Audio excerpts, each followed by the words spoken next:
my channel. My name is Alexis, if you already know, and if you haven't read the title already, today we're gonna get into the nitty gritty. This is part 6 of the Ghana series that I'm digging into, just to spread awareness about what Ghana's trying to do for the year of return and just getting African Americans back to our original home. I've been searching high and low for this video right here, and what we're going to get into today is just like the history. Before we get into this video, be sure to subscribe to my channel, give this video a thumbs up if you like it, and by the end of it, please leave a comment. Let's discuss it. I'm open to, you know, opinions and stuff like that. Please do not be disrespectful or anything like that, because your comment will be deleted. And so let's go ahead and get into the video. Slavery, the treatment of human beings as property, deprived of personal rights, has occurred in many forms throughout the world. But one institution stands out for both its global scale and its lasting legacy. Weird, it's weird. In the Atlantic slave trade are truly staggering. From 1500 to 1880 CE, somewhere between 10 and 12 million African slaves were forcibly moved from Africa to the Americas, and about 15% of those people died during the journey. The majority of enslaved Africans were taken from 6 primary regions: Senegambia, Sierra Leone and the Windward Coast, the Gold Coast, the Bada Benin, the Bada Biafra, and West Central Africa, also known as Congo and Angola. An estimated 12.4 million people were loaded passage, which moved across the Atlantic and included many different destinations. Once in the Americas, the surviving slaves were sold at a market very similar to the way cattle would be sold. After purchase, slave owners would often brand their new possession on the cheeks, again, just as they would do with cattle. The lives of slaves were dominated by work and terror.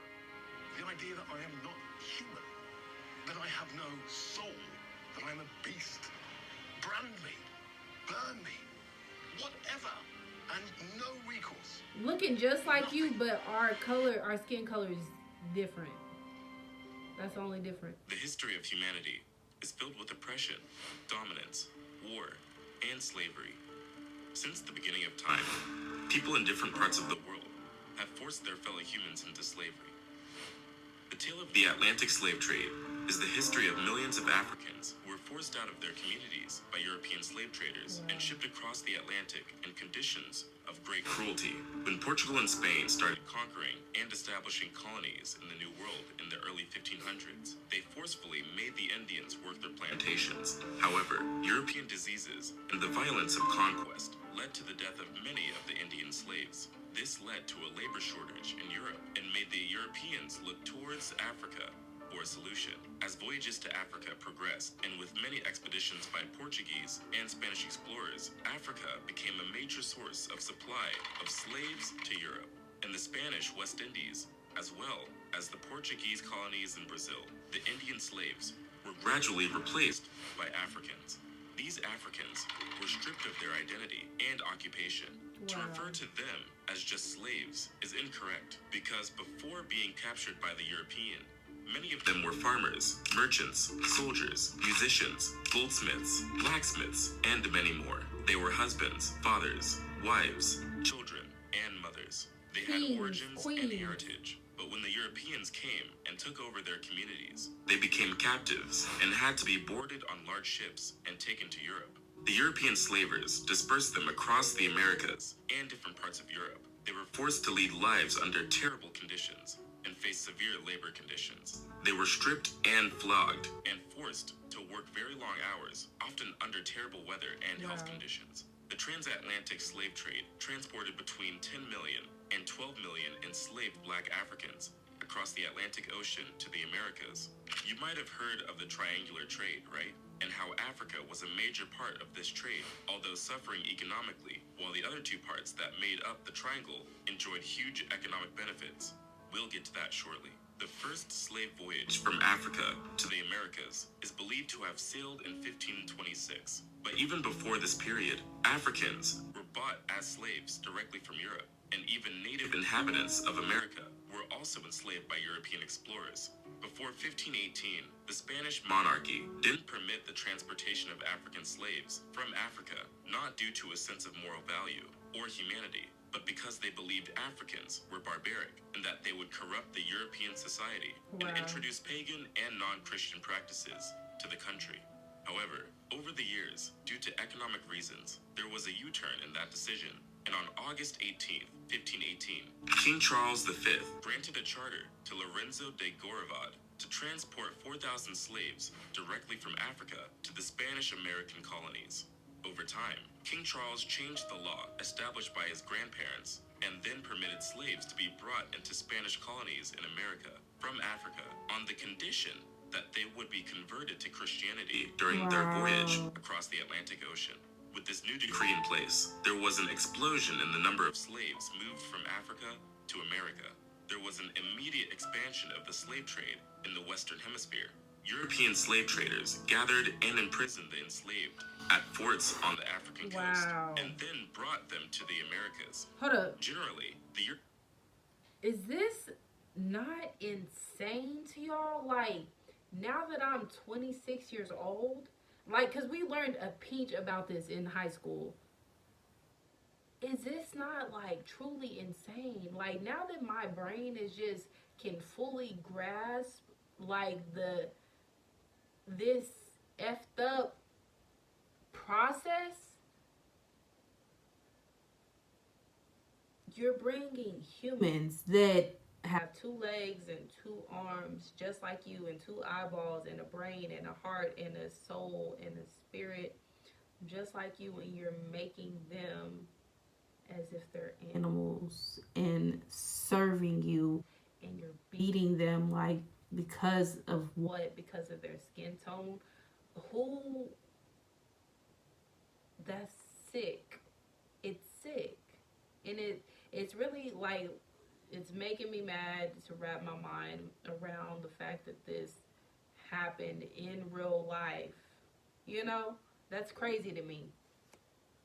transatlantic slave trade was essential to the whole economics of the triangular trade route, and European colonies in America needed the supply of slaves for their plantations. Speaking of essential, it's essential for you to like this video and subscribe to the channel for more content like this. They don't want us sharing stories like this, but we're going to continue anyway with your support. Period. The triangular trade. Now, let's dive a little deeper into what the triangular trade route was all about. The triangular trade route is simply the trade structure that operated across the Atlantic region. This triangular trade route across the Atlantic took goods from Europe to Africa. Some of the goods taken to Africa include arms, textiles, and wine. On the other side of the triangle was the movement of African slaves to the Americas and the West Indies. The last side of the triangle was the movement of raw materials such as sugar, coffee, tobacco, rice, and cotton produced on American plantations back to Europe. Wow. The triangle involved 3 continents, with Europe providing the capital, Africa providing the labor, and America providing the land and resources. There was always a supply to the European market. The story of the transatlantic slave trade involves the story of all people in the 3 continents, but most importantly, those involved in the Middle Passage voyage. The trade route that transported slaves is known as the Middle Passage. The voyage is often marked with a lot of difficulties and even death.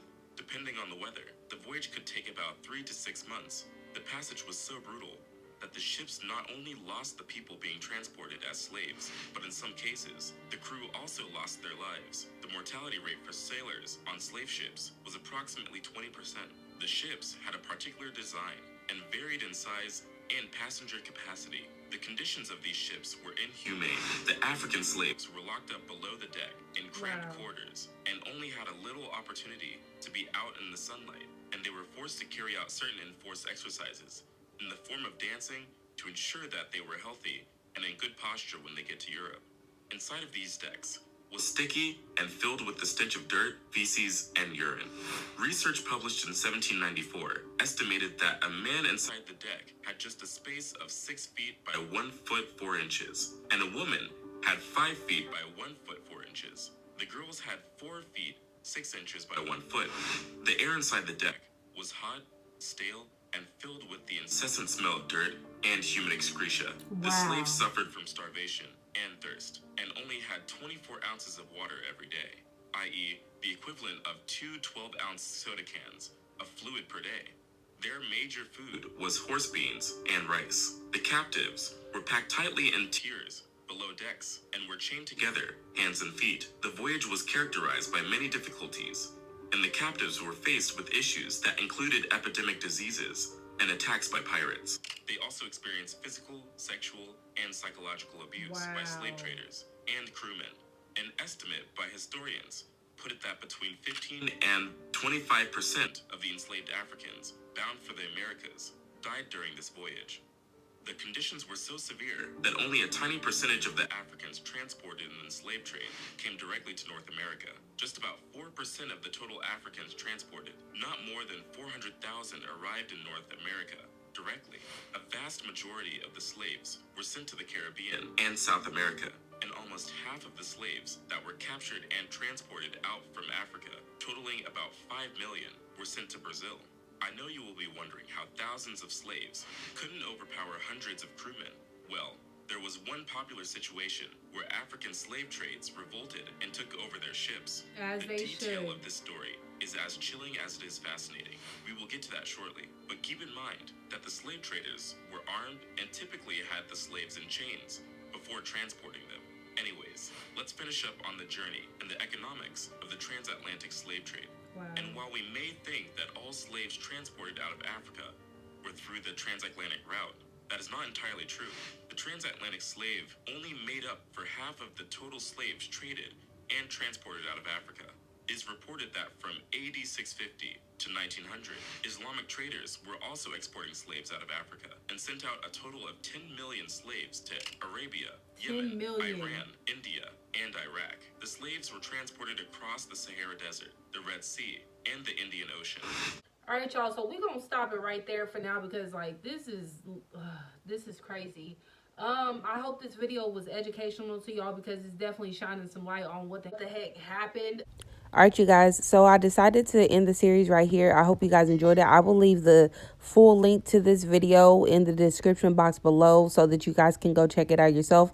And it blows my mind that at 26 years old, I can actually wrap my mind around how sick and how cruel these people treated African Americans and African peoples. Once again, be sure to subscribe to my channel, give this video a thumbs up, and I will see you guys in the next video.